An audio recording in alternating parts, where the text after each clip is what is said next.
Yeah, Chris. Ian, how are you, buddy? What are you up to? Well, I'm just working in the garden. I've got a couple of little prezzies here if you want to come and have a look and a play. A couple of coldies. Yeah, alright, I could probably be there in about 15 minutes. Sounds cool. Okay. See you shortly. See you soon. Well, that's my mate Ian. Said come round for a beer. Let's go see what he's got for us.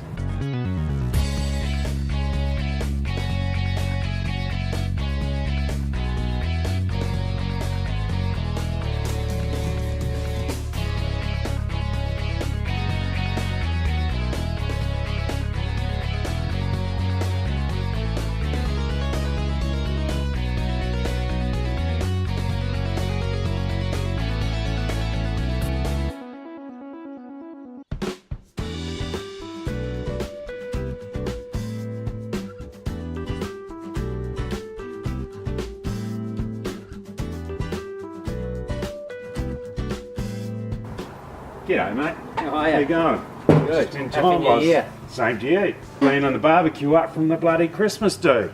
Alright. Getting slack. Come and have a seat. Cheers for the beer. You're welcome. Happy New Year. You too. Let's go back a few years for our viewers, and why don't we start off with about your history, Ian? How did you start off in reptiles? Starting, I reckon as a kid, Yeah. want to be Steve Irwin, or in those days Brian Bush and Graham Gow and Harry Butler. Harry Butler, yeah. The classic. I was always fascinated. He walked up to any rock and picked it up, and he would always find something. Yeah, every single time.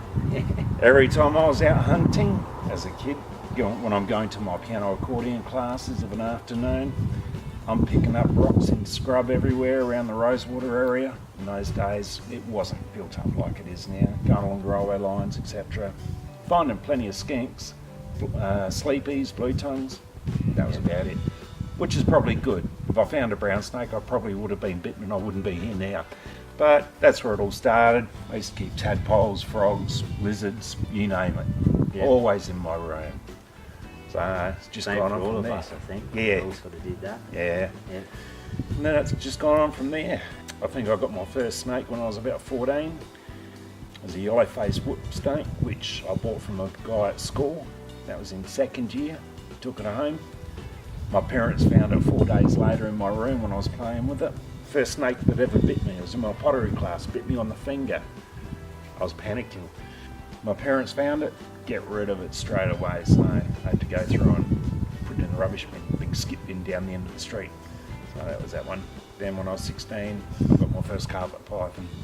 Yeah, just gone through from there and always been into reptiles. Loved them. Pretty much the same as me. I've always been into reptiles, you know. Same deal. Where I lived in Windsor Gardens, my street went onto the River Torrens there. So yeah, many evenings after school and weekends, catching tadpoles and yabbies. Yeah, if I found a blue tongue, well, that was a big deal.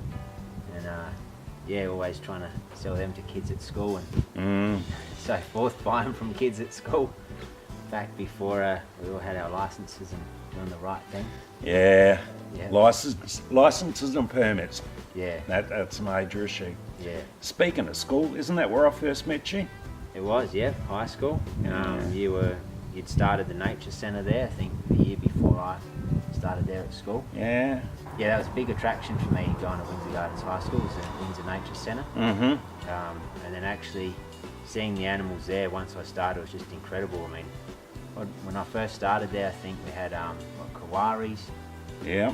some other marsupials there, hopping mice, possums, Yeah. gorillas, Yep. snakes come on board. Yeah. And dragons, Yeah, monitors. dragons, monitors, yeah. I mean, the big Yeah. deal was the croc. Yeah. What Good was old his name? Sid. Sid Vicious. Sid Vicious. Yeah. Yeah.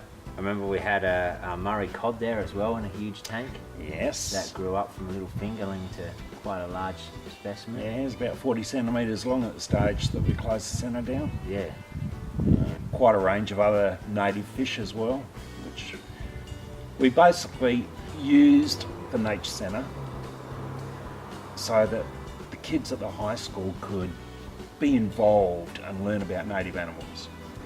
Years ago, before my time even, which was back in the early 90s, I think it was 91 when we started it, but there was another teacher there science master, and he actually had a crocodile as well, so that was back in the early 80s. But apparently this crocodile used to get out and it was run along the lockers up and down the corridors of the main building. So yeah, we had a lot of fun. There was a lot of animals. We had over 200 animals in there at its height. Yeah. Different breeding programs, and the school utilised the animals basically in every curriculum study. Yeah. But I think a lot of it, and the biggest help, came from kids like yourself. Oh well, you're not a kid now, but lads like yourself back then that used to be interested, and they're putting their time in at recess and lunchtime to come and feed and look after and clean the animals. And that was a big thing. And with you, with your second year there, becoming captain of the team at the centre, yeah, you did well. I thought it was a big bonus when people didn't show up at recess and lunch, because then I'd get dragged out of class to go in and do their job. Yeah. Yeah. And then you assisted me in many a expo. Expos, yeah. Well, so many of them at Wavell Showgrounds back in the day. Everyone else started doing their bits and pieces there. Yeah, huge. Yeah. I think the last one we did was over 300 square metres, incorporating Gorge Wildlife Park, Spider Bite Recovery Support Group. We had there and stuff. Yeah. Display. Yeah. People love those koalas. The walk-in exhibit with the venomous snakes. Sitting around a chair, probably similar to what we're in now, and having the snakes going around our feet to educate people that if you stay still and do the right thing, they wouldn't bite you. Still trying to get my man to find that video. I know it's been taken, but haven't been able to find it yet, so one day you'll come across it. And all the media stuff on TV over the years as well, with Snake Away and yourself. Yeah. Written publications and stuff. Even the Nature Centre, the amount of publicity we used to get through that. Yeah. Particularly being one of the first high schools or education systems in the state to actually have a crocodile. Yeah. That was a major issue. In fact, the principal at the time, she said, "Yep, you can have your Nature Centre as long as I can have a crocodile." So that was the agreement. Yeah. But speaking of the Nature Centre, not this book. Here we go. I think Here it was. we go. I think it was this thing that you appeared in, wasn't it? It was, yeah. Disney Adventures. Disney Adventures, yeah. They didn't put me on the cover though. Who was that? That was Peter Andre. Yeah. I know, they should have used me, I think. I know. Living on the wild side. Yeah. My son with his koala. It's koala. My son with Clem. Yeah. Carpet python, which I picked up, severely injured. Actually had part of its organs sticking out through the rib cage, and I had to put it in and stitch it up. Yeah. Back in those days, there weren't vets around. Actually had hair back then too. Yeah, I did. Yeah. It was even curly. Shit. So it was mine. And then you turn the page, and you get Crocodile Chris.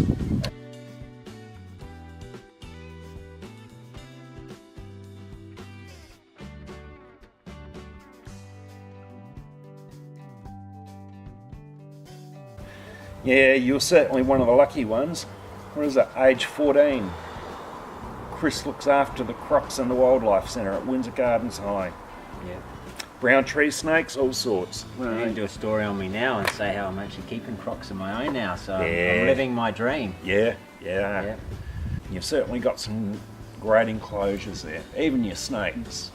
Yeah, various snakes that we've got over the years. Some of your big ones out there. Yeah. The other carpets, and getting your venomous along with your crocs, and that's it. Your turtle rescue that you do. Turtle rescue, yep. The pond's getting full, I must admit. We're getting quite a few turtles brought my way to look after. Yeah, there's a lot of people out there that don't know how to look after wildlife properly. Yeah, and they don't understand how long they live for and how big certain reptiles actually grow as well. Or the feeding costs and what they range into. Yeah. See, back in the Nature Centre days, it was sort of, as much as we're breeding and our own rats and mice for feed and euthanizing them and freezing them to get rid of any protozoa or anything of that nature in them. These days, people that are keeping an adult carpet snake, it's going to be eating 2 or 3 adult rats, and you can pay up to $20 a rat. Yeah, That's I a know, it big gets food bill. expensive, That's yeah. more than what an adult human would spend on a week on a food bill. Yeah. So it does get pretty expensive these days, and people are just letting them go. Yeah. That's some of the snakes that we're still picking up now, as you know. Yeah, and then we have to hand them in. Yeah, it's a bit of a shame.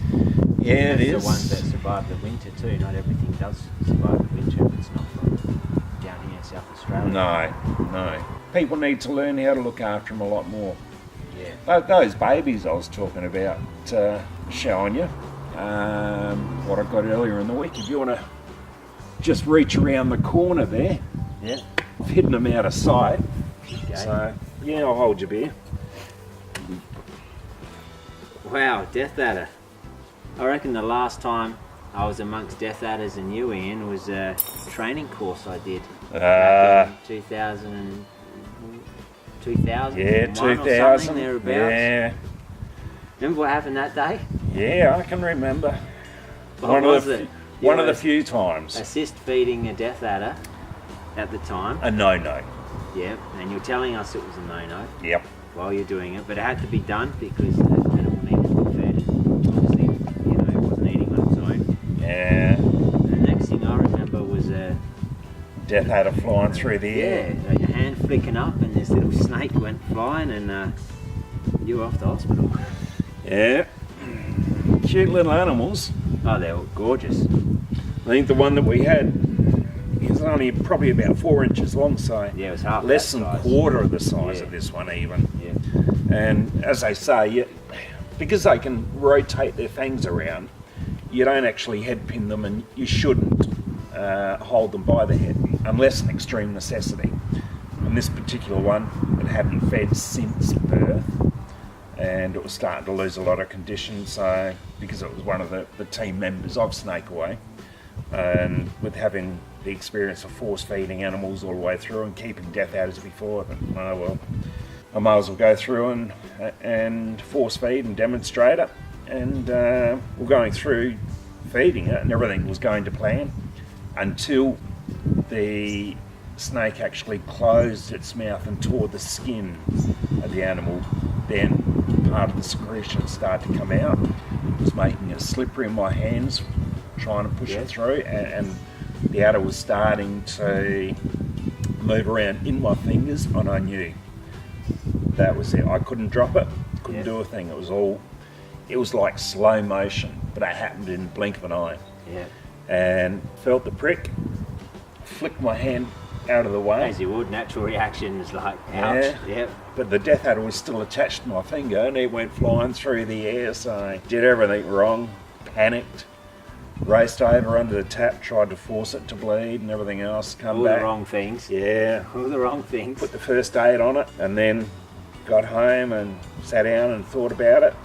No, swelling's happening, off to hospital, so Teresa rushed us up to Modbury, and then after a while, when it was in the emergency department, they decided they didn't have intensive care procedures set up in place, so they put me into an ambulance and off to Royal Adelaide. Yeah. So And you survived, and the snake yeah, lived on, so that was all good. snake survived. It went on to Yeah. be a good breeder.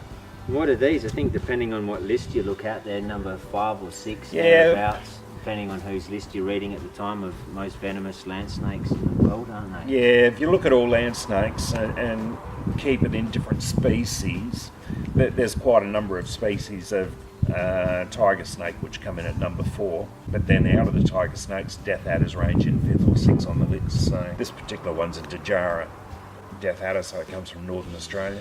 Very pretty little animal. Yeah. Yeah, gorgeous colouring. Mm. It looks like some of the pattern on the side of it is starting to, I suppose, what you call maybe shadow, where it starts fleckling out a little bit. Yeah, Yeah. yep. But they say that the Death Adder's got the fastest strike rate of all elapids Yeah, worldwide. in the world, yeah. When you see them strike, you basically got to slow it down to slow motion to be able to see it actually happen. Yeah. We might even have a go at feeding them later on. Yeah, let's do that. Should be alright. Let's see if he'll take it.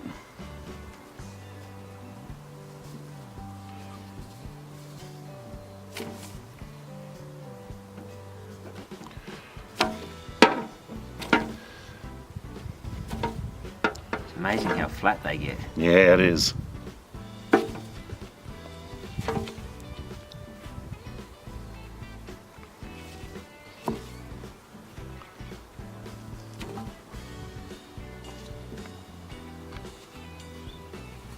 One of those things that won't strike. If you put your hand in there, it'd be a different bloody story, wouldn't it? Yeah, he's got to do. You'll be pumping in that venom right now. Yeah, not wrong. I'd hate my finger to be on the other end of that.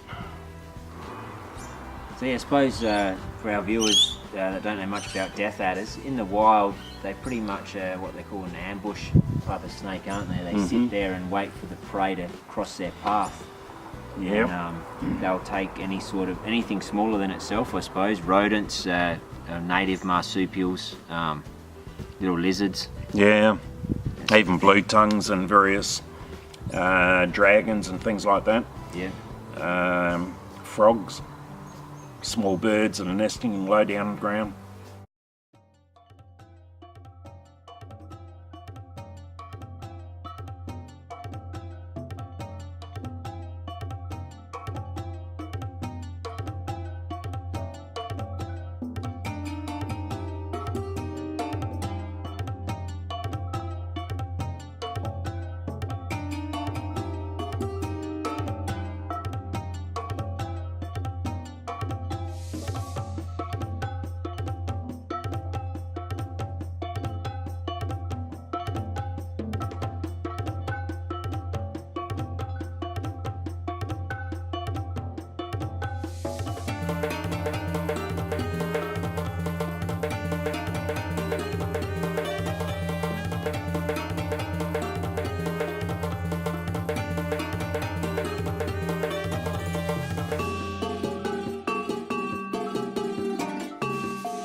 These are a very, very pretty death adder.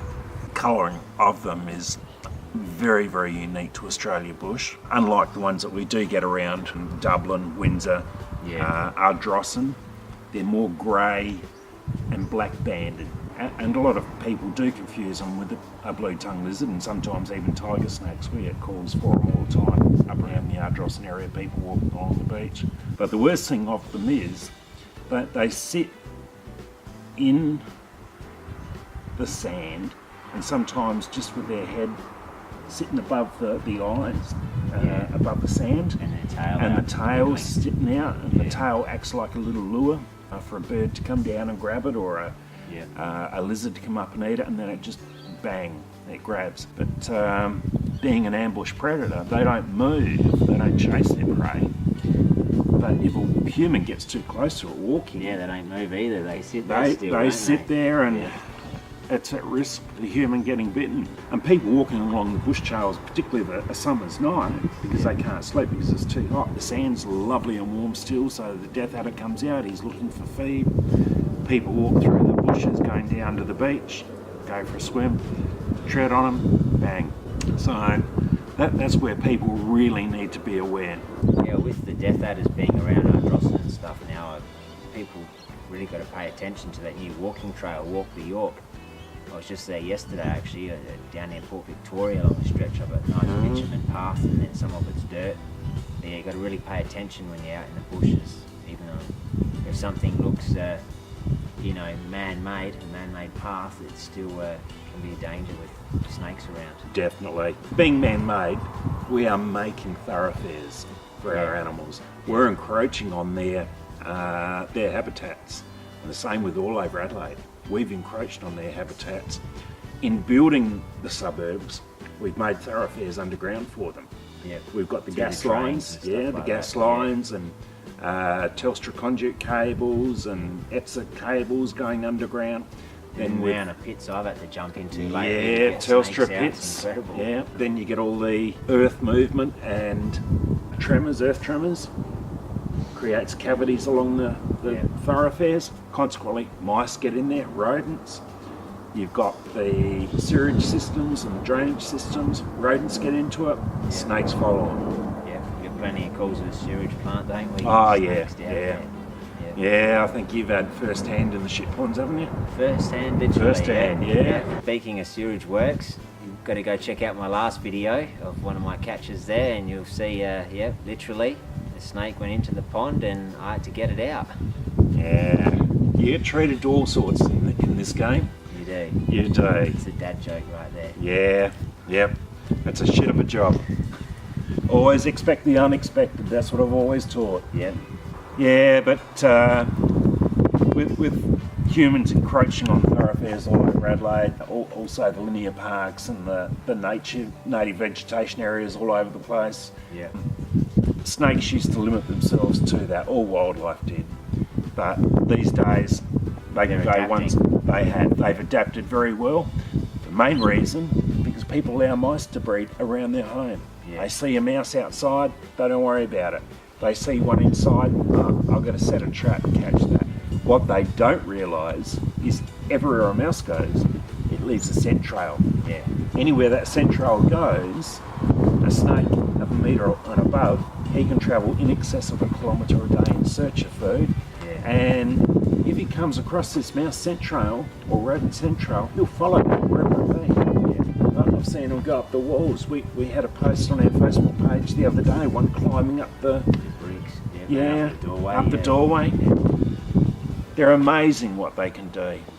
Even though we've got some of the most venomous creatures in Australia, whether it be marine or land, South Australia's got one of the lowest rates of snake bite in Australia. I think Queensland at the moment's got something like about 150, 160 snake bite issues so far this season. Season being running from beginning of August through till now in January.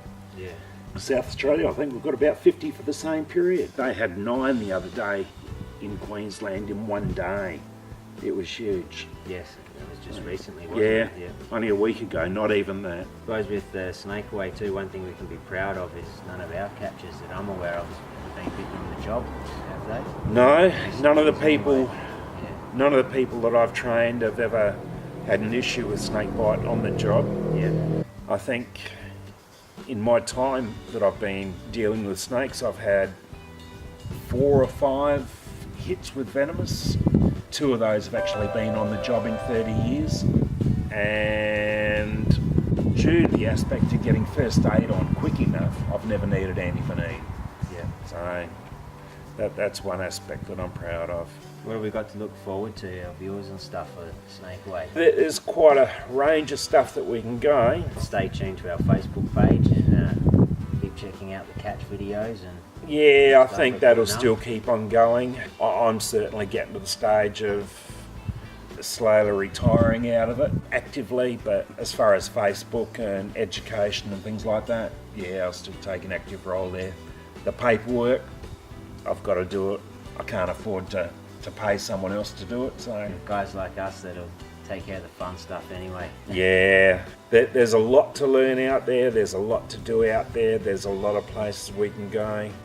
My dream originally was to start snake away off Australia wide, have snake away in each state, each capital city, being able to do it, and also have a reptile centre which I wanted to set up here in Port Wakefield Road, have an education centre, everything all out there, all in one.